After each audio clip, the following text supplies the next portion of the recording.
Welcome back with the HGP Nightly News. A safe space designed to support men and young people emotionally has been officially launched in Regions 3. The Brave Center, introduced by the Ministry of Human Services and Social Security, aims to tackle critical issues like mental health, violence prevention, and responsible fatherhood. Find out more from Tiana Cole.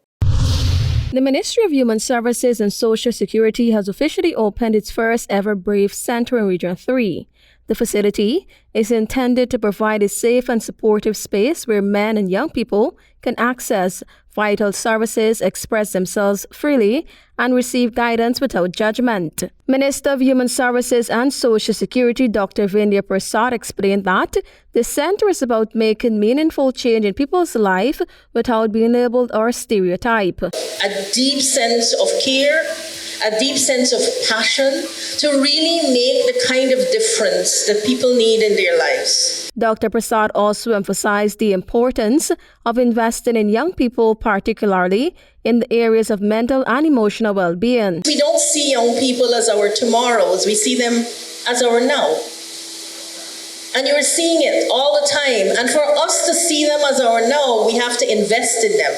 We have to ensure that they understand not only the financial investment, but the deeper investment where we're investing in their growth, their mental growth, their emotional stability. She further stated that a Brave Center is not about creating labels, but instead about ensuring that men are supported in areas such as conflict resolution, prevention of violence against women, responsible fatherhood, anger management, mental health, peer-to-peer support, building healthy relationships, and achieving behavioral change. This is what we need, the interest in a young person, the non-judgmental interest in a young person. I say that, the non-judgmental interest in a young person. The Brave Center will operate under the Ministry's Sexual Offences and Domestic Violence Policy Unit and the Family Enhancement Services Section, FESS.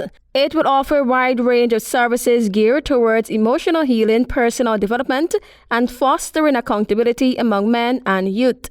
Tiana Cole reporting for the HGP Nightly News. In a major step towards tackling mental health challenges, the Ministry of Health has launched a national system to monitor and respond to suicide cases in real time. Here again is Tiana Cole. The Ministry of Health on Tuesday launched Guyana's National Suicide Surveillance System, aimed at addressing suicide and strengthening mental health interventions across the country. Minister of Health Dr. Frank Anthony, in his address at the launch, outlined the strategic steps taken by the government in preparation for this initiative. We had challenges with suicide for many years. Guyana had high suicide numbers, and we wanted to also have a very special focus on reducing the cases of suicide.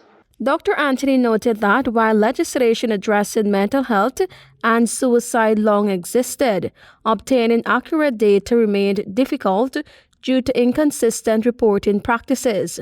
While this exists in law, we were still having challenges with institutions reporting, especially hospitals. So we thought by developing this in an electronic format, giving people access to it, we would be able to get the information almost in real time. With the implementation of this new system, persons in both coastal and interland communities will now be able to access mental health services more efficiently. Those at risk of suicide will also have better access to support they need. Developed with technical assistance from PAHO and UNICEF, the National Suicide Surveillance System is designed to collect accurate, timely data to guide strategic interventions that could help prevent the tragic loss of lives to suicide nationwide. The Ministry of Health has assured that all information collected will be kept confidential, in line with Guyana's laws. The data will enable real-time coordinated responses from the Ministry, the Mental Health Unit, and other key partners in mental health care and support. Tiana Cole reporting for the HGP Nightly News. Stay tuned for regional news.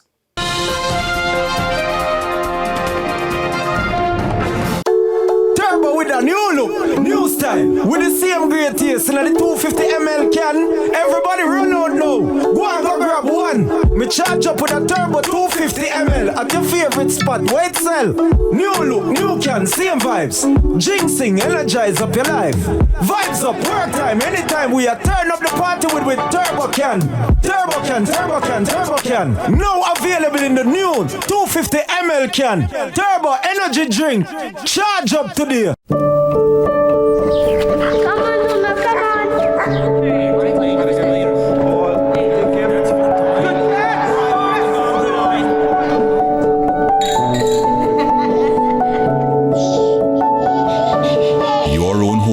So much more than just four walls, floors, and ceilings. It's a lifetime of great memories and stories. Come talk to us and start your journey home today. Republic Bank, we're the one for you.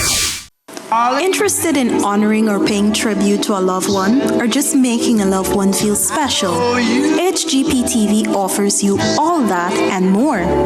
Air your birthday greetings, death announcements, and wedding anniversaries on HGP TV today. HGP TV offers affordable prices, convenience, and great services. Call us on 220-3660 or email us at sales@hgptv.com. You know, I've been thinking, since I moved over to the west side, this is the perfect location for put up a food stand. Put up food stand here? Yes, Officer Bring. Oh, Granny, you can't put up no food stand here. Why not? Because the gas to energy pipeline. Gas to energy? Why is that?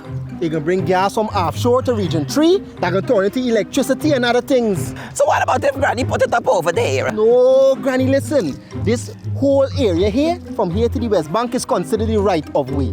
So nobody can build, plant, dig, or burn nothing here. But what if I am? No, but, Granny, listen, you could get yourself or others hurt. Watch, you see this number here? You call it if you see anybody doing anything out of the way or doing anything they ain't supposed to be doing, like building, digging, or burning stuff on the right of way. All right, grandson, I hear you.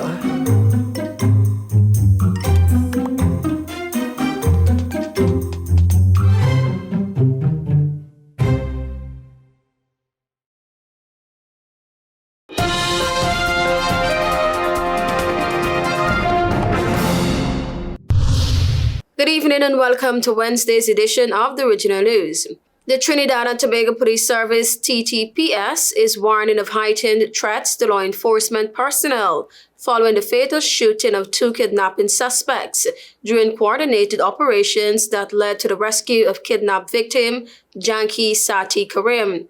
In a statement, Commissioner of Police Alistair Guevara confirmed that the TTPS carried out a series of intelligence-led operations between the night of July 21 and the early hours of July 22.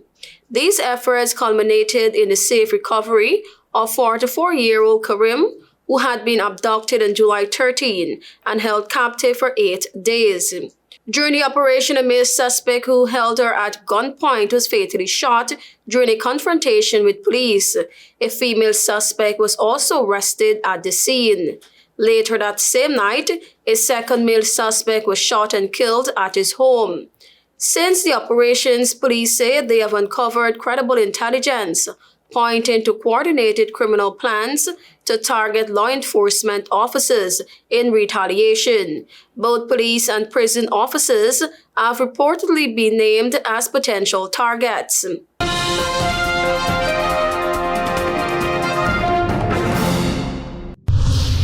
Lawyers for former Brazilian President Jair Bolsonaro told the Supreme Court that he did not violate a court-ordered social media ban after the top judge accused him of breaching the order and demanded an explanation from his lawyers.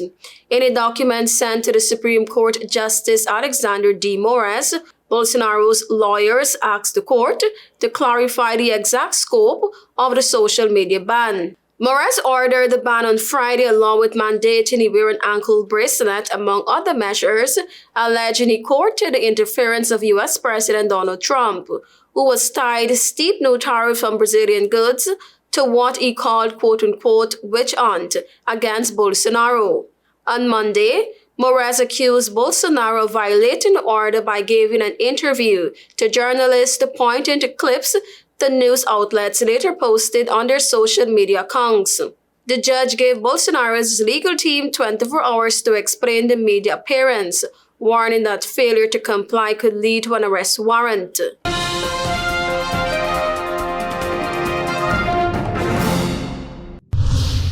U.S. Secretary of State Marco Rubio on Tuesday paved the way for the United States to deport certain lawful permanent residents, saying Washington determined some had supported Asian gang leaders connected to a U.S. designated terrorist organization.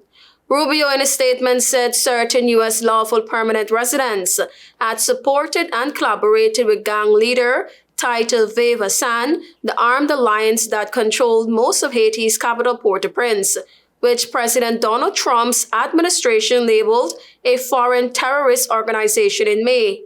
Following the determination, the Department of Homeland Security can pursue the deportation of lawful permanent residents, also known as green card holders, Rubio added.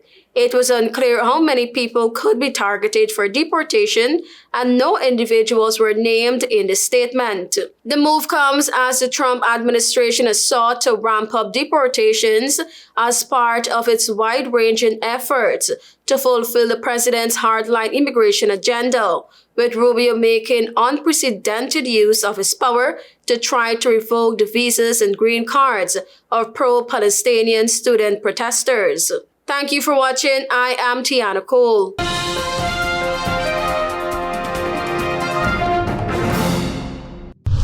United States concerned about Azzuddin Mohammed getting into parliament could have dire consequences for Guyana. U.S. Ambassador Norton says the president ignoring meaningful consultation as acting Chief Justice touted to temporarily fill Chancellor's role.